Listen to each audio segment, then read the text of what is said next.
Hey guys, what is up? Super K-Man Rocks here, and I am here for my LCK round number 2 overview and analysis video here in the summer split playoffs. We are in the top 4 now. We know the teams that are going to be competing for the LCK trophy really down to the thick of it. The double elimination stage has officially started here in round 2, and I am excited to go over it. Of course, this is technically upper bracket round 2. There technically will be a lower bracket round 2 series that we will cover in a future video, but this is the big one to kind of determine who is going to be moving on to winners finals and who will have to make their way through that lower bracket. So I'm excited. I hope you guys are as well. If you want to know my thoughts on round 1, check out the video up in the iCard. That's of course me going over the round 1 series, but you can also check out the playlist up in the iCard right now. That's going to be every single LCK video that we've done here in the summer split. So every single week of the regular season as well as a primer for the playoffs. So if you're interested in any of that stuff, please check out those links up in the iCard. But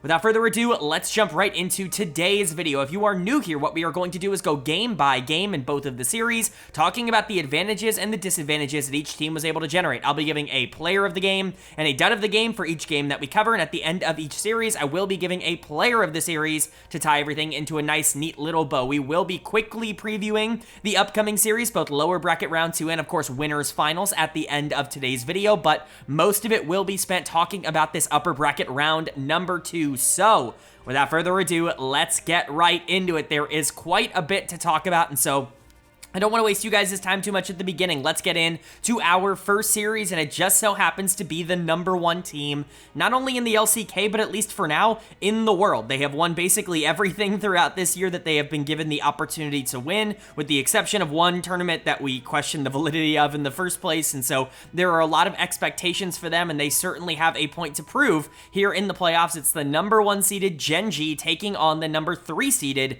Dplus KIA, and the reason that they're taking on DK instead of T1, even though DK is higher seeded, is because, of course, here in the LCK, the number 1 seed gets to choose which of the 2 winners in round 1 they want to play against, and Gen.G ended up choosing DK. I think this was a pretty predictable outcome. I think regardless of the form that T1 has been in over the course of the regular season, you probably don't want to go up against them if you don't have to in the playoffs, just because it's T1, it's Faker. You have to imagine they're going to get some of their shit together, but DK is still a good team in their own right, and honestly, they have their own unique advantages in this matchup in particular against Gen.G. I think the one that stands out the most to me is that Lucid has historically, at least over the course of this year, played really well into Canyon. Basically every single one of Lucid's best games has been against Gen.G, and it's a very weird dichotomy because it's not like DK is actually winning a lot of these games, but they are staying relevant and Lucid is playing well. You have to imagine that's just because he knows Canyon very well, having studied under him in the DK system for quite a few years, and so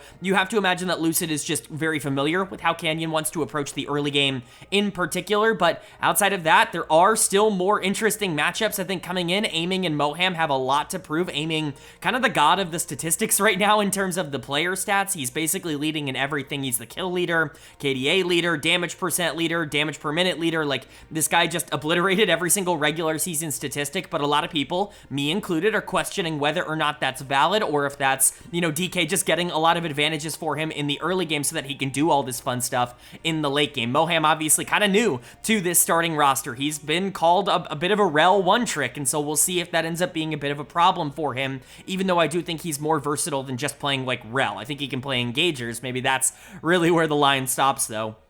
And then you've got Showmaker, obviously. Like, this is a player that I think has honestly been underrated a bit over the course of this year. I've been comparing him very favorably to someone like Rookie over in the LPL. I think both of them have had very similar years where they kind of are the heart and soul of the early game of their individual team. Lucid is great on things like Maokai and Sejuani. He's played a ton of those over the course of this split. Aiming has been a great team fighter for this team. Even Kingen has been really good in the top lane, but Showmaker has really been the early game engine that allows them to get leads, and when he loses, oftentimes this team really struggles. And the concern with that is that you're going into Gen.G, you're going into Chovy, the best player in the world, in the mid lane on the other side of this. And so Showmaker not even favored in his own matchup. That's a bit of a concern for DK. And then we talked about Aiming and Moham being very consistent in the late game. That's where Pays, my pick for MVP, thrives. That's his best part of the game, right?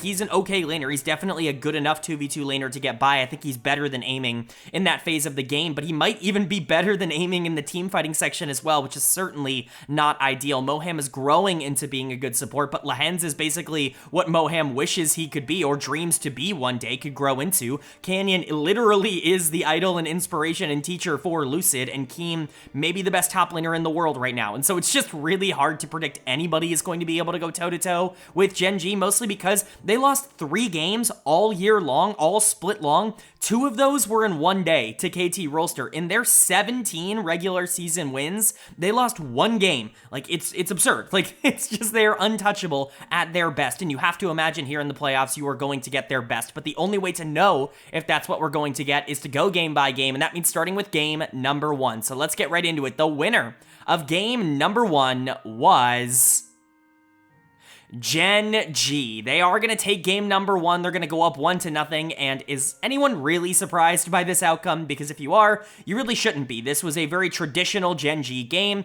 They actually drafted a very interesting comp. The Maokai plus Tristana has been gaining a lot of traction, specifically in the LEC. We talked about that a bit yesterday. That's kind of been their go-to mid-jungle duo. A lot of other regions have preferred things like the Sejuani to be able to facilitate, but when that's not really your priority, when you want to go for something like Maokai, you're just ensuring the late game is even more consistent, even if you are at times sacrificing some of the stability in the early game. But it doesn't really matter to a team like Gen.G because their early game is already so inherently good. It honestly doesn't matter what they draft. They're going to be able to win early in basically any matchup because their 1v1s and their 2v2s are just so good, and that's what we saw here.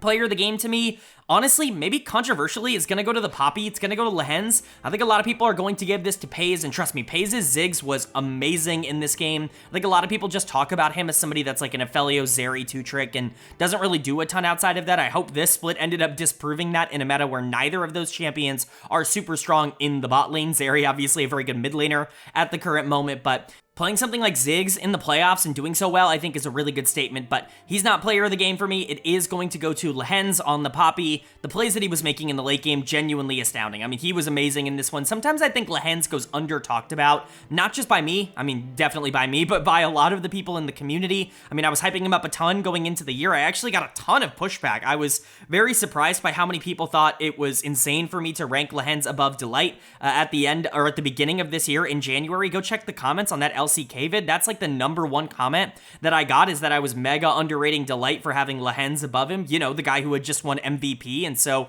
I'm glad to see Lehends showing up and being like, no, actually, I'm like the best support in the world, and you can put me up against anybody in terms of the playmaking ability, and I'm going to be able to do that regardless of role. And the Poppy in this game was genuinely ginormous. Moham was not very good on the other side of this matchup, and it was on the pick that a lot of people are complaining that he is a quote-unquote one-trick of, so you are a bit concerned about that. But when Lehends is on the map and when he's moving around and creating all these opportunities, it's really difficult for enemy teams to be able to get into it, especially when you've got something like a Ziggs to follow up with it, because Ziggs is taking every tower. He's being super active in the early game, and he does cause problems in the late game. It makes it a lot more difficult for something like a Malphite or a Corki to end up operating in the same kind of sphere because of just Ziggs existing, and so Poppy has a lot more leeway and leverage to play aggressive in the late game, and I think Lehends took good advantage of it. Chovy's the other player that I really want to shout out being really good. I mean, Showmaker has to be phenomenal, and he was pretty good here in game #1 going deathless, but Chovy was good enough to be able to stabilize that, and that's all you really need to do. You just can't give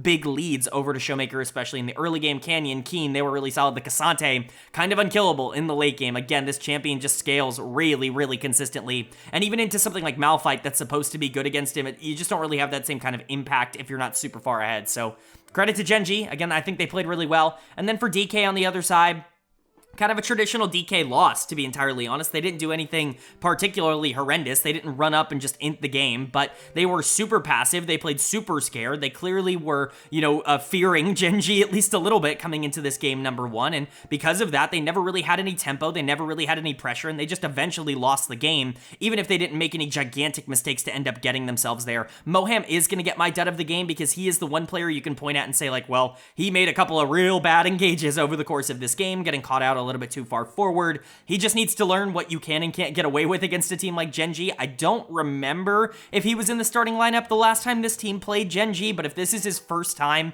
playing against the best team in the world, then yeah, it's going to be a little bit rough at first, but I think he will get better over the course of this series, or you have to hope that he's going to get better. Aiming was entirely useless on this Misfortune when you lose lane as hard as they did to the Ziggs. It's just kind of doomed. Again, Showmaker was fine. Definitely the best player here on DK, but the Malphite, very useless. The Cassante, way more more useful down the stretch of this game. The Lilia just couldn't really get going, and if you start losing pressure and tempo to a Maokai, you're doomed. Like, there's no way to recover that, and so there are some pluses and minuses, I would say, for DK, but generally speaking, I just need to see them put their foot on the gas a little bit more. They kind of came into this series, or at least it looked like they came into this series scared of Gen.G, and if they're going to play like that, they are going to go home empty-handed. There really is no other way to say it. Gen.G has all the tools they need to finish this series off very quickly, but getting that 2-0 series lead is definitely a great start with that. Having to win 3 games in a row against Gen.G is basically a death sentence. Like, I would be stunned if any team is able to reverse sweep them, and so this is a must-win for DK in Game 2 already. They have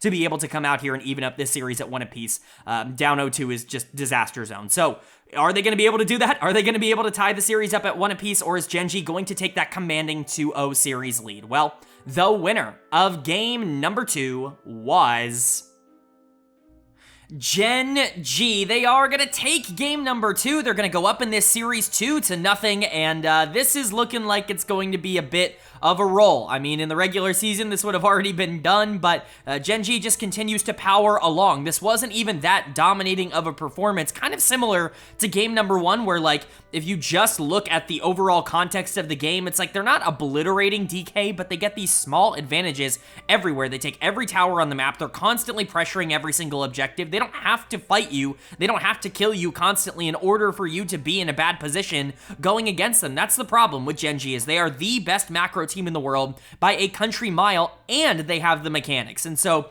you really have to pick a lane, and you have to try to execute on that. But for a team like DK, who can at times just be way too passive, you run into these situations where they just do kind of roll over and die. And unfortunately, that's just kind of been the first 2 games. As exciting as this draft is from both of these teams, I don't think it was really paid off in the gameplay. I think this was a rather boring game outside of some really fun draft picks. We will talk about it first, I guess, here. The Corki top, the Garen mid for Gen.G, going into the Nasus mid for DK. Nasus is definitely a little bit more experienced in the meta than Garen. Garen's really not been picked up all that much, although I do like Garen as a pick. I think some of the nerfs have actually affected him at least a little bit. He's not nearly as strong as he was last year, at least in my opinion. I think Riot realized, oh, we made a mistake. Like, Garen's really, really good. We got to figure that out. And then, you know, the pro scene, you know, latched on. Eventually it gets nerfed and it's back into the ground. But you know, Garen mid is certainly not something I expected to see here in the LCK playoffs, especially not from Chovy. He is not the player I anticipated bringing this out, but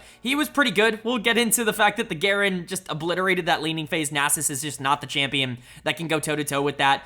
Keen didn't fare quite as well on the top side playing the Corki. This is something we've seen a ton of in the LEC. Shout out Mirwin, who's just willing to play basically anything, but Corki top, not the weirdest thing in the world. It actually has some really nice matchups, and especially into something like Olaf. I think theoretically the idea is just to survive laning phase and to go into the late game and just scale infinitely better than something like Olaf does without, you know, gold and resources. And so that was kind of the hope. Keen wasn't very good at this champion. I don't know how much he's even played Corki. That would be my concern, but they won on it anyways. It doesn't even really matter. Player of the game this time is going to go to Pays in the bot lane on the Ziggs. You know, I wasn't glazing this performance as much as some other people were in game 1. It was much more noticeable to me in game 2. I think Lahen's on the Blitzcrank maybe got too much credit for some of the setup he did. I mean, this Ziggs is impossible to deal with. He's everywhere all the time on the map. He's taking every objective, every single tower. I mean, they were up like 1 billion gold at 10 minutes purely because of the Ziggs pick. I mean, the Garen as well, just having such a gigantic lead in the mid lane, but you can expect that out of that matchup. I think the misfortune being completely irrelevant through the first 2 games is a massive problem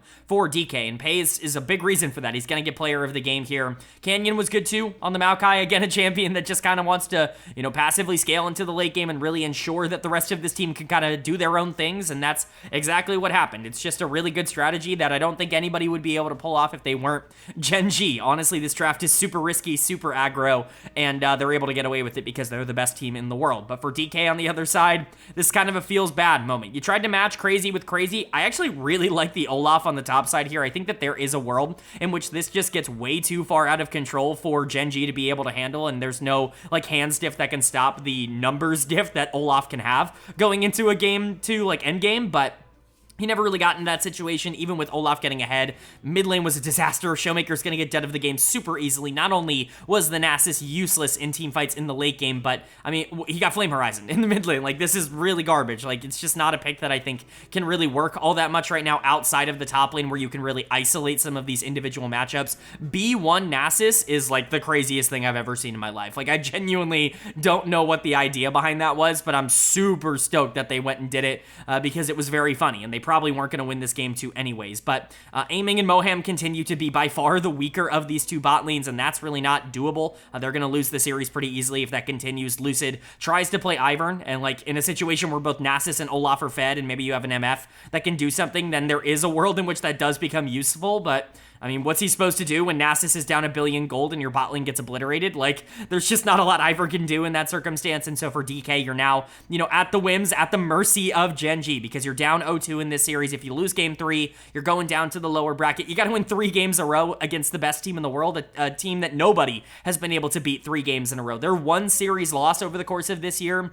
I guess outside of the regular season losses to KT Rolster, has been at the Esports World Cup, which was also a best of 3. They've not lost 3 games in a row to anybody so far in 2024. DK is going to need to be the first team to do that in order to move on to winners finals, but can they at least start it with game number 3, or are they going to get clean swept out of the upper bracket? Well, the winner of game number 3 was Gen.G. They are going to take game number 3. They're going to close out this series in a 3-0 sweep, and they are going to be moving on to the winners finals of the LCK. Of course, they've already qualified for Worlds because they won MSI, and so there's really not a ton for them left to play for other than Pride, but man, this team can't take a game off to save their lives. They're just too dominant. They are just too consistent. For DK, on the other side, they definitely give it a good shot. They tried their best in this series, but at the end of the day, some draft faux pas, back-to-back B1 Nasuses, and some just underperformances, I would generally say, led to them getting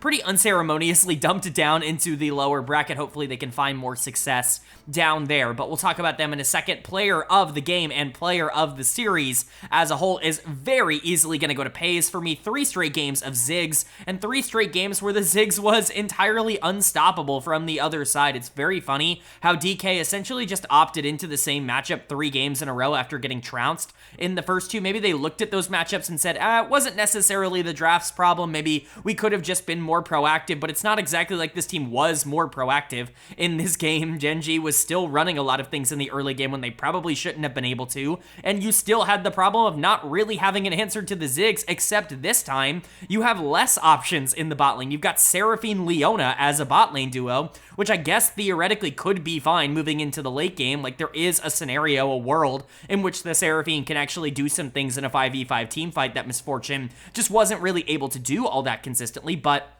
getting there was the problem in the first place, and now it's even harder to get there. And so, again, I really hate the way DK drafted in this series. I think they took a bunch of unnecessary risks, and basically none of them ended up paying off, even if the champions and the players weren't exactly awful in the game itself. I think from a concept perspective, it was really just not a good decision in a lot of different ways. But Pays was excellent. The Ziggs was dynamic throughout this entire series, taking every tower, constantly being the big kind of needle mover in the early game, the one to gain all of the resources for Gen.G that they could then sprinkle everywhere else. Canyon and Lahens both deserve big shoutouts. This was Canyon's best game of the series. He wasn't on Maokai duty. He finally got to play something that can do something in the mid game, and that was the Skarner, which was a major issue for DK. We're actually seeing Skarner kind of reignite some popularity over the past couple of weeks. North America in particular has been playing a lot of Skarner amongst all of their leagues, both Tier 1 and Tier 2, and so interesting to see it pop up here in the LCK playoffs. Lahens was amazing on Engage, on whatever he needed to be, Poppy, whatever throughout Blitzcrank, didn't matter. The Rel was great. Like, he was just really good in this series. Chovy was able to really get the better of Showmaker. Chovy didn't have to come out and be the best player in the world, but he had to be better than his opposition, and that's what he was able to do. And then Keen, of course, fine on the top side, didn't really call his name all that much over the course of these games. I definitely think the Garen felt a lot more comfortable for him than the Corki did in game number 2, but for the second straight game. DK's opting into this Nasus versus Garen matchup that just doesn't seem to be particularly good for the Nasus on B1, and so how much credit can I even give to Keen or to Chovy in game number 2?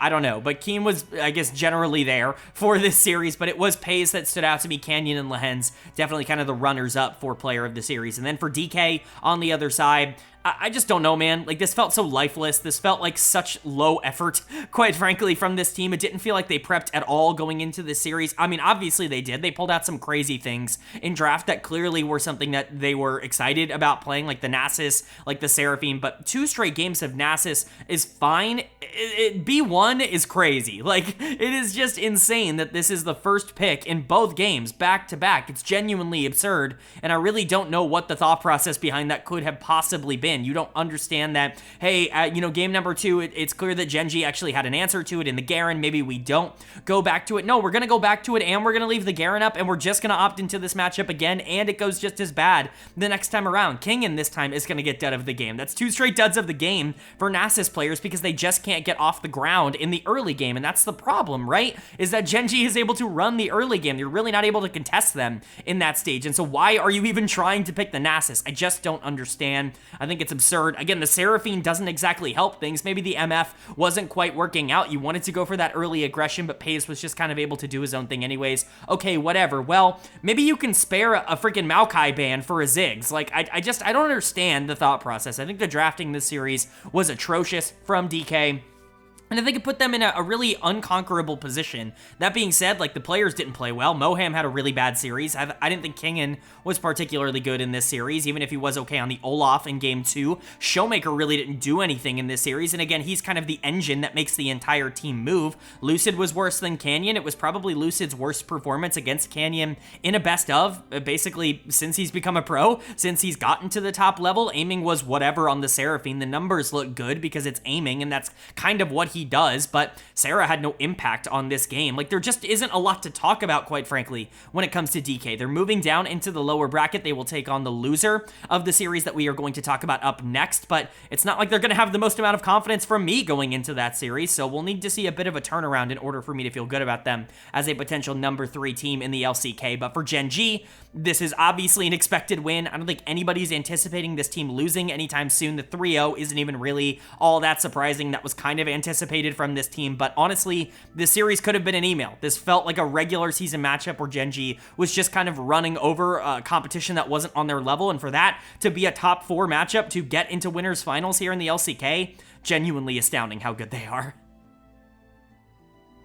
But then moving on now to our second series here of the upper bracket, round number 2, and this one was a lot more interesting for me, at least on paper, in terms of what I was expecting out of it. It's the number 2 seeded Hanwha Life taking on the number 4 seeded T1, and obviously this is a very intriguing series because the race right now is kind of for number 2 in the LCK. Gen.G feels like such a clear favorite, and they obviously showed that in the first series as we just covered, but these 2 teams are really the ones that are fighting it out to try to determine if they can keep up with a team like Gen.G, and these are probably the 2 biggest candidates to end up making the finals opposite of them. T1, because that's just kind of what T1 does, as they make the finals and they lose to Gen.G, at least in modern times. That's kind of just been what it has been. T1 is the team that is supposed to be meeting Gen.G in the finals, even when they were beating them. Those were the 2 teams that were always connected, but things aren't going quite as well so far in summer, and we've seen this before. T1 has generally struggled in the summer split, at least over the past couple of years. They've not really been this dominating team that you would expect them to be, especially because they've made back-to-back world finals. You would have expected them to be able to get there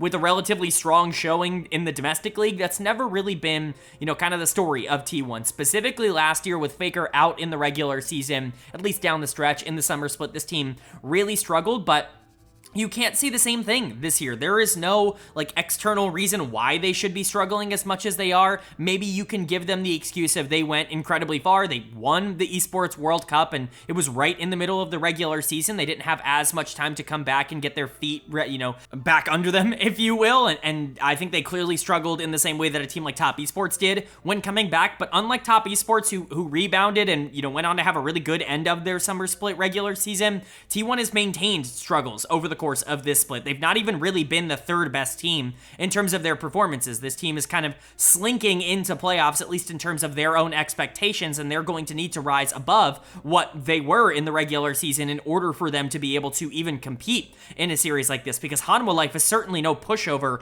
on the other side here. This is a very complete team from top to bottom, one of the more complete teams in the entire world, in my opinion. I think most of the players on this team are underrated by the community as a whole. I am much higher on this roster, I think, than a lot of other analysts will be. I think Doran, to me, was very clearly the second best top laner in the league this year. I get that people really like Kingin, but Doran was awesome, and I generally think that, you know, again, it's not that I'm down on other top laners, it's that I do not think people are giving Doran enough credit for just how good he was in a lot of their games over the course of this split, how important he was to Hanwha Life as a whole in terms of their process. I've always been a massive Peanut defender. He's one of the players that I think I've defended the most on this channel because he pretty unfairly gets this reputation of being a choker in big moments. I really don't understand that. I mean, this is a guy who is a multiple time LCK champion, and I get it, like, he hasn't won Worlds, but it's not like he's not been far at the World Championships. This guy regularly gets to the semifinals, that he regularly gets to top 4, which is not an easy thing to do, and I get it. Like, he's been on teams that, you know, have the expectation of winning Worlds, but just because you're not winning Worlds every year, that doesn't mean that you're a horrible player. I think Peanut, to me, is clearly somewhere in like the top 5 to 10 all time in terms of all players in League of Legends history, you know, at least with the track record that he has, and I really believe that he's still in peak form. He was top 3 in MVP voting for me in this split. You know, you have someone like Zeka, who's like the channel darling of my channel. Viper, I've talked about being one of the best AD carries in the world, really the jack of all trades, like most consistent ADC in the world. Delight is one of the better supports, and especially because he's gotten back into good form towards the end of the split. Like, Hanwha Life is certainly not a team that you can just kind of wash over, and I think T1 learned that in the regular season, because these two teams have played against each other a bunch this year. They've had 5 series, of course 4 of them, or I guess 6 series, 4 of them have been best of 3s, 2 of them have been best of 5s. They are 1-1 in the best of 5s, with of course T1 taking the lower bracket finals last split, but Hanwha Life sending them to the lower bracket earlier on in that playoff run.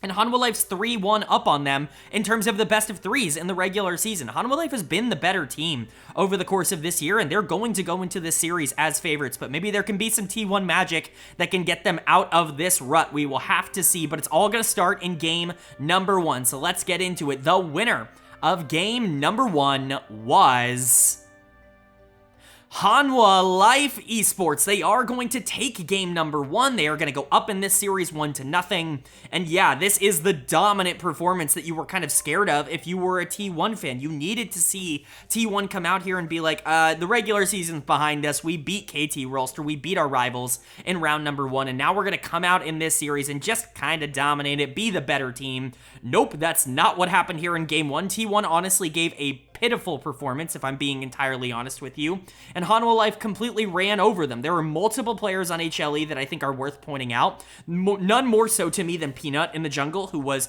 genuinely terrific. Name a better combo than Peanut destroying T1 in the domestic playoffs. I know there obviously is a lot of difference between, you know, how these results have gone for, you know, Peanut versus T1 internationally, and I am acknowledging that. I'm not trying to say, you know, anything bad about T1, but it's so funny that Peanut does so well against them every single year in the LCK playoffs. I don't know what it is with Owner, but he doesn't have a good matchup into Peanut as a player. We talk about it a lot. Sometimes you just have these, you know, matchups where the other player knows you really well, and Peanut clearly knows Owner. Doran clearly knows Zeus. That's a very well documented one. And honestly, to a lesser extent, Zeka kind of knows Faker. Zeka's kind of had Faker's number for a couple of years now, even going back obviously to 2022 when he beat him in the World Finals. But Peanut's sensational, especially on something like Vi that can have an early game impact if you can get that champion snowballing. She's almost impossible to stop. The biggest problem I've always had with Vi, and the reason that I've actually talked pretty low about the champion over the past couple of years, is that she is so reliant on getting early game leads. Like, not in the Lee Sin way where he just falls off, but in the way where if you don't get those early game leads as Vi, like, your only tool in the late game is engage, and you're just gonna die instantly if you don't have any gold. And so it's very important to be able to to get that champion moving in the early game, but Peanut's really good at that. I want to give a big shout out to Viper. Ziggs carries over from the previous series. There is no reason to separate the two. Ziggs continues to be the champion that takes every single tower,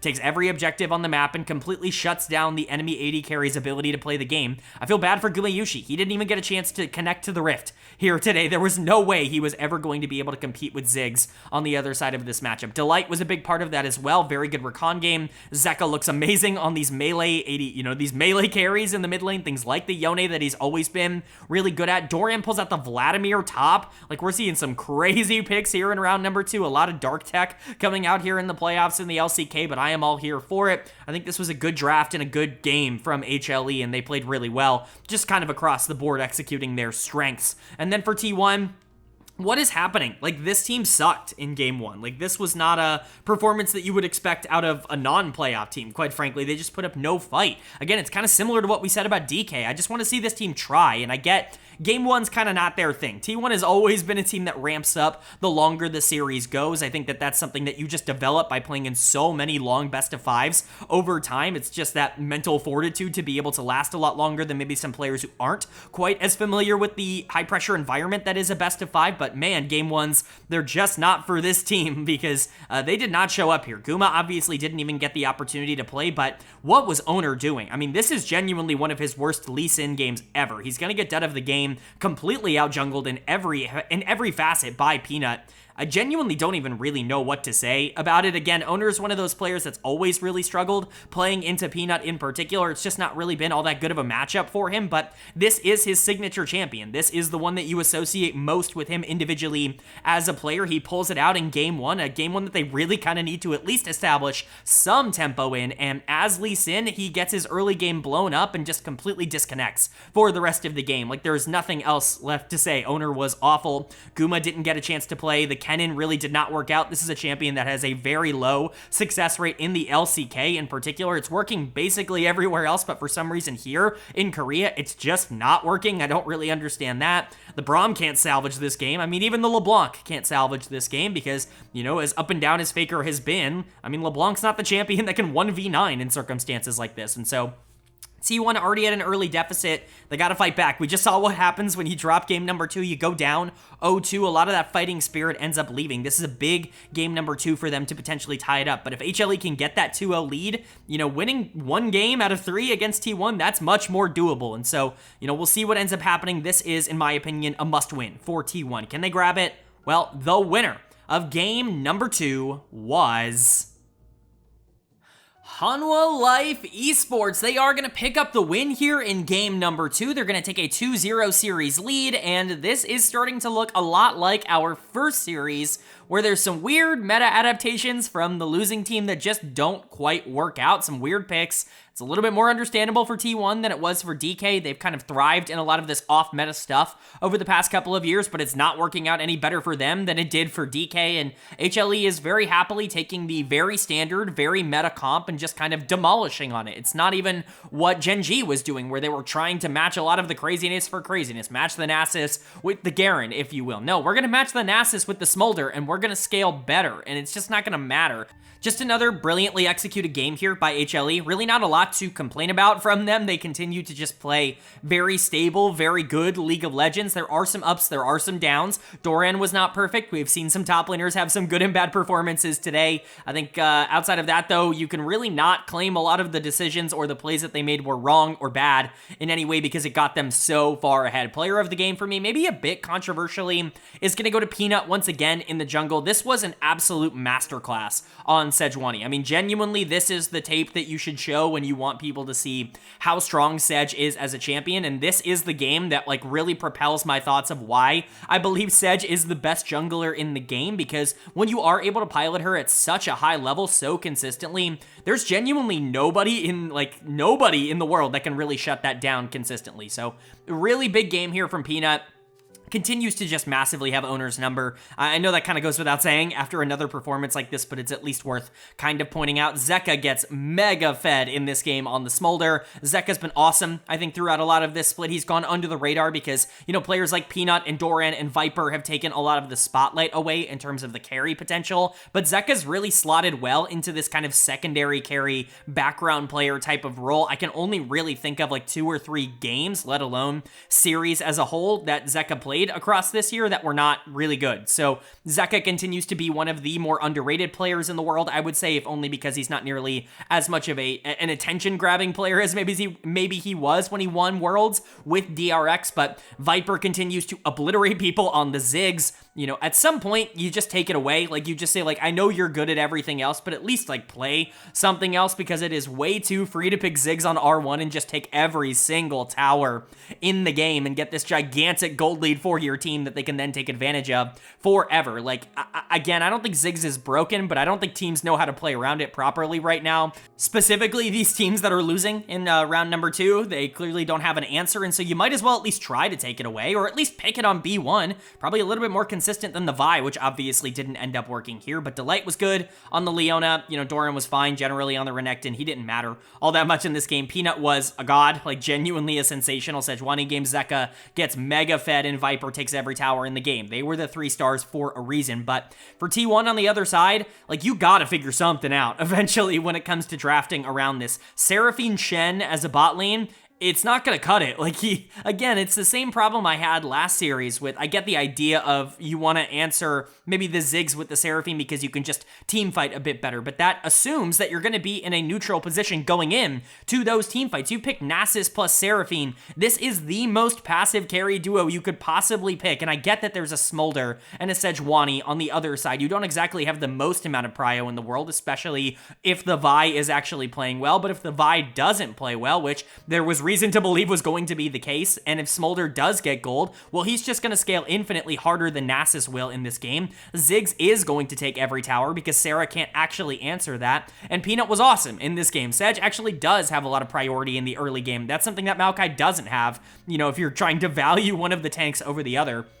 I just think it's absurd. Like, this draft, to me, just continues to lose the plot. Like, I don't get what Nasus mid actually offers right now. I get the idea of it, right? Like, a scaling mid laner that dominates, that's Zeri, that's Smolder on the other side. We've seen a lot of these things end up working. It's kind of quirky, but at the end of the day, like, Nasus is so much harder to execute on right now because teams are just so willing to try to take advantage of early game missteps, and even when you have something like a Smolder, if you can get a Ziggs rolling in the bot lane, that makes it way easier. I think if you swap the bot lanes here, there's a chance this entire game goes opposite, that you know, Guma just has perma pressure in the bot lane, and that, you know, Viper can't really do anything because Sarah just doesn't really have a lot of options or tools, and that's with Guma playing well, in my opinion. I don't even think Faker played all that bad in this game. I just don't think it mattered. I think the Nasus was so useless, but Owner, very easy choice once again for dead of the game. There's just nothing else I can say at this point. This guy gets absolutely mentally wrecked by Peanut. The pathing, the decision making, it feels like he's so scared to play into Peanut every single time these two go head to head. I just don't even really know what to say at this point. People were hyping up Owner's regular season. I was much more on the Gumayushi train than I was on the Owner train, at least in terms of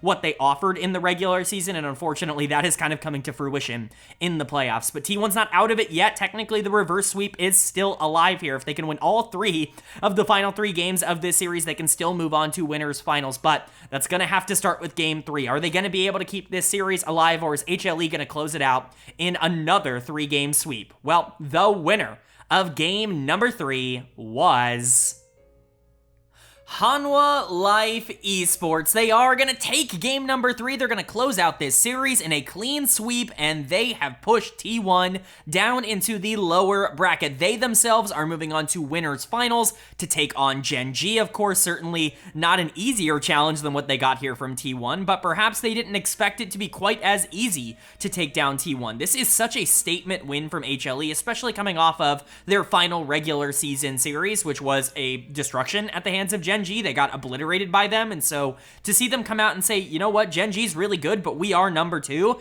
I'm fine with that right now. Like, that is a good place to be heading into the back half of the playoffs, and honestly, they looked unbelievable. There is almost no notes to give in terms of HLE. Like, even at the beginning of the series, we were like, there's really not a lot of downs, but Like, maybe you could call out Doran, maybe you can say it's a little bit too easy because of the drafts. You can't even really give that excuse right now.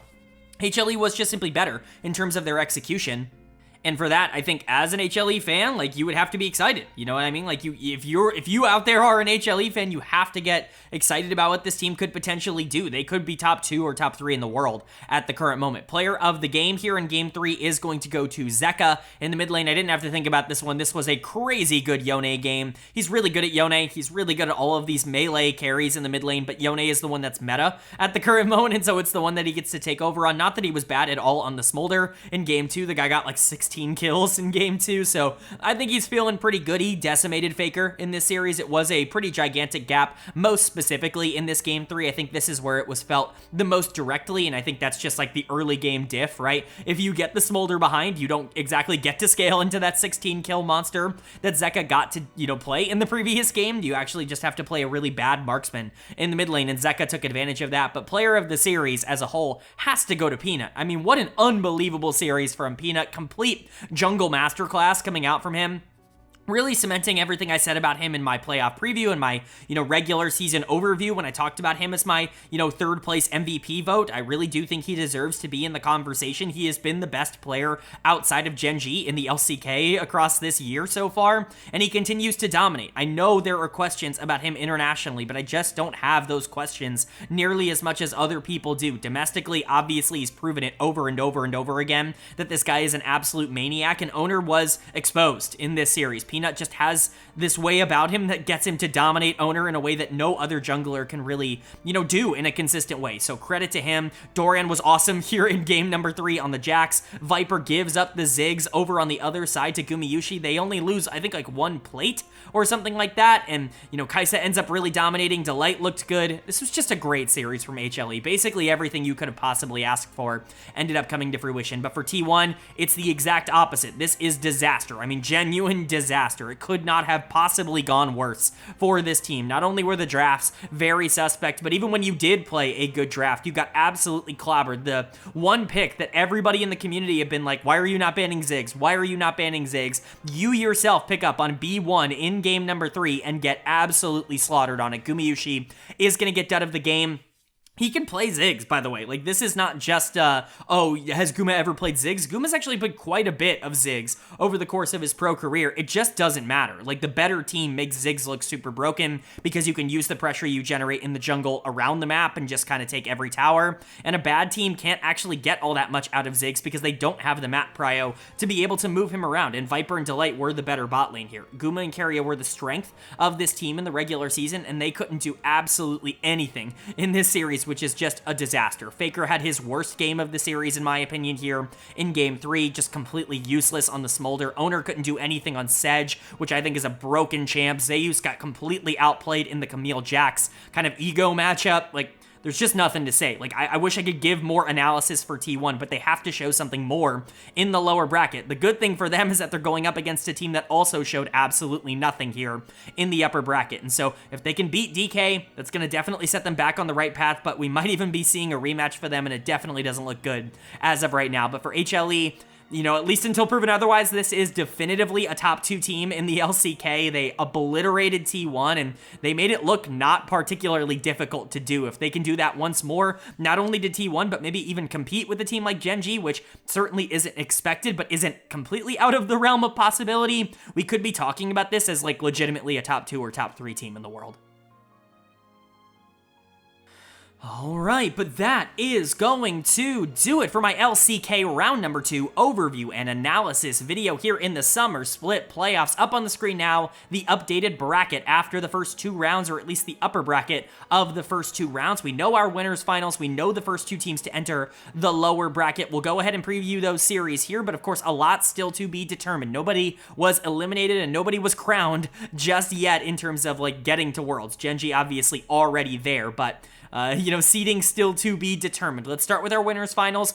Gen.G are favorites over Hanwha Life. Like, I'd love to see Hanwha Life pull off something interesting because they did just demolish T1, and that gives me a lot of confidence that this team is good, but Gen.G is just simply on a different level from everybody else in the world at the current moment, and they're not going to be underdogs in any series. No series right now are they going to be able to walk into and be like, it could be a 50-50. It's just not where Gen.G is at. As good as HLE is, Gen.G is going to be the favorite against anybody in the world in any circumstance. They are just that dominant at the current moment. Hopefully HLE can make it interesting at the very least. But for DK versus T1, this is where it becomes a lot more interesting because DK was better in the regular season, and I do think that there are some reasons to be optimistic. If Lucid can be better than Owner, I think that's gigantic. I think Zeus in particular has also really struggled recently, but if you get good performances out of Gumayushi and Keria, I think it's very realistic to expect them to potentially be the better bot lane in this series, even if I do think that Aiming's having a very good split. And if you get a good performance out of Faker, if he just shows up against Showmaker,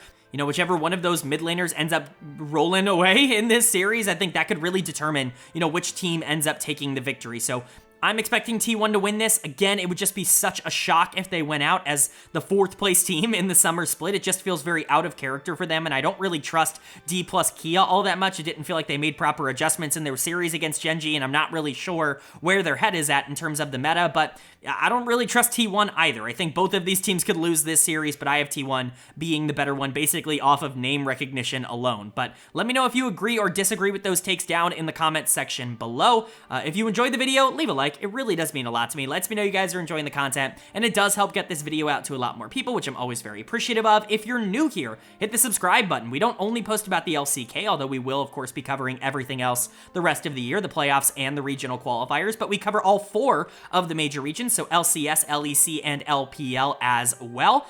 We also cover the NACL, Tier 2 over in North America, so if you want a comprehensive overview of everything going on in LoL Esports, this is the place for it. Hit subscribe and hit that bell so you can be notified when those videos do go live. But of course, with all that being said, I hope you all are having a great day. I hope you continue to have a great day, and I will see you all